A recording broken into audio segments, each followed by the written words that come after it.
Well, came outside here at Sigel South to demonstrate one of the reasons we go to Sigel North up in New York. And that's because of the wind. And wouldn't you know, I come out here to show you the wind blowing and blowing and blowing. It started blowing in February. It's been blowing ever since. And as of today, it's been blowing about, 35, 40 mile an hour sustained. So here I am with my handy dandy camera, and it's quit blowing. Isn't that ridiculous? Come on, Mother Nature, cooperate. I need a little gust of wind here to show all my friends on the web and such that we do have windy days, and it's just almost dead calm now. It's ridiculous. Hey, my crummy old tree is sprouting out all over the place. My darling, we cut those trees down. You heard me yipping about my $500 pile of rubble. Well, there's the remains, and if you'll observe, there are little bitty sprouts coming out all over that thing. So old tree is gonna come to life and give us some shade again.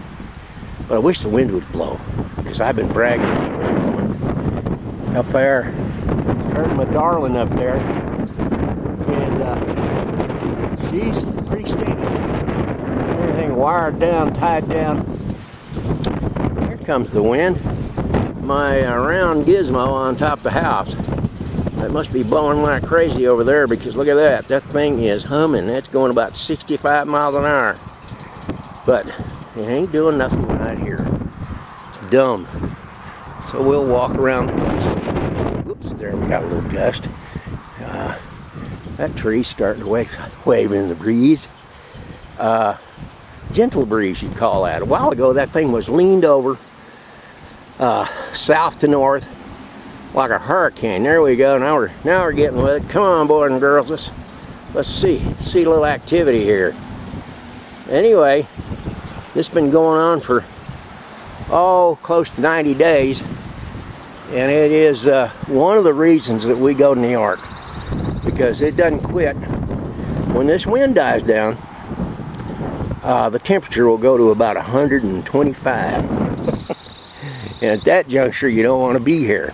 Even sometimes when the temperature's 125, it's still blowing like crazy. They're doing some road work up the way. Let's see, yeah. They didn't block our driveway. The other day they had a flagman down there right at my driveway telling me to stop. And I was pulled over on the shoulder and went on about my business. Run up the right of way. There's Mama's new trees. They're getting battered around a little bit. Here is something I want to say, and she can correct me on this, but I think these are trumpet vines.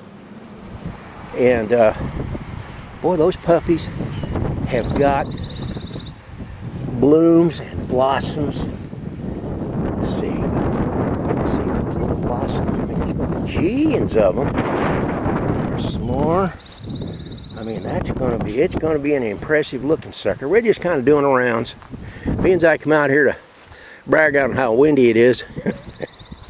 And the wind has stopped. Let's go see Mama's garden here. Might as well do a tour of Sigel South. Mama has in her little raised garden, she's got, there's maters.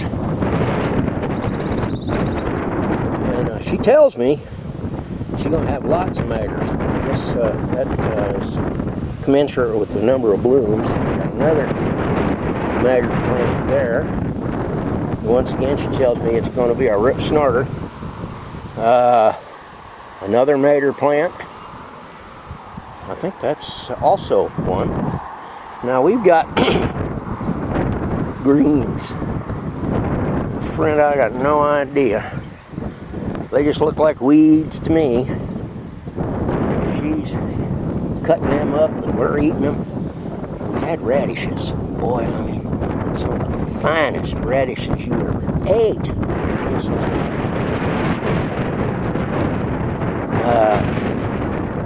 What that is.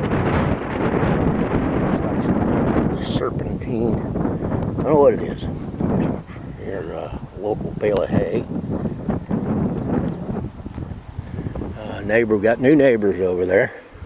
That is a squash plant. Don't see any squash yet. Put bricks around it so I can rest the blade on my mower. Actually, I mowed this squash plant flat here a while back. She flipped out a little bit, so she put bricks around it. This is a peach tree, I think. And it looks like it's going to be loaded with peaches. One of the things I don't like about Texas peaches as a rule is they're hard. Peaches are supposed to be soft and juicy. Well, your Texas peaches are not soft and juicy, so I don't know why we're growing hard and unjuicy peaches, but we're going to have a lot of them. We have here a plum tree. Now, I might get into them plums when the time comes, as they say, because they're pretty good. I don't mind a plum, and I haven't got the foggiest idea what this thing is. She could tell you, but it's new. Looks like more plums, to tell the truth. I wish the wind did blow. You want to see a piece of antique machinery? There's some more plums. When's the last time anybody saw anything with Massey Harris on it? Look at that. I mean, you talk about an antique. I've lived here going on 12, 13 years. That thing have never moved. It sat right there that whole while. But that's on the neighbor's property. Those trailers full of junk. In fact, they look like they have some fresh junk in them. They've sat there for about 12 or 13 years that we've been here. And there's the Shoelocks wheat field up there, which that guy tells me the gentleman that owns that house right there, let's see if I can zoom it, that place right there is Albert Shoelocks' house. Now, old Albert and his wife, they moved away over to Whitney, Texas, and they're living in an assisted living place, but that's still the Albert's place. He has a group of sons, and they are mega millionaires. They've got 14,000 acres. That's with a foul under cultivation. Almost everything's planted for 100 miles around here along the Shoelocks. It's not totally accurate, but they have got a powerful grip on the agricultural industry. What is he doing? Something interesting. I don't know what the flip he is doing. That must be the road work that they talked about out there. Huh. Hope he doesn't electrocute himself. I don't suspect he will. He probably knows what he's doing. Okay, I'm going to swing around here, give an overview. Boy, I swear my tower is leaning. Shouldn't be. I think it's an optical illusion. But anyway, this is a general overview of our backyard and all the trees and my fancy Dan mowing job that I'm so proud of. This thing, this was a field, and I turned it into a yard. Now, actually, it's got what they call sheep's burr clover over most of it, and my darling Tiana pitches a wall-eyed hissy every time the dog comes out here because she gets those sheep's burrs in her long fur. I said, well, let's cut the dog. And she's not too hot for that, and I said, well, look at it this way. In about 35 days, we'll be up at New York, Sigel North, and we won't be having to compete with these sheep's burr. They're a dry weather thing, and we won't have to be bothering with it, so just tough it out. She has to brush that dog about 5 times a day. Every time the dog comes out here, it comes back into a new batch of burrs. And boy, you talk about hot and hostile, she gets upset. Anyway, wind gave up on me. It ain't gonna blow. We got a, what is that tree? That's a catawba tree. She planted a catawba tree there. Yeah. And that's I don't know whether they got catawbas up in Northland or not. I think they do. Try not to hang myself on my guy wire here. There's my little marker that shows that it's there, and it goes up to there. Anyway, we will note that there's got the air conditioning unit there.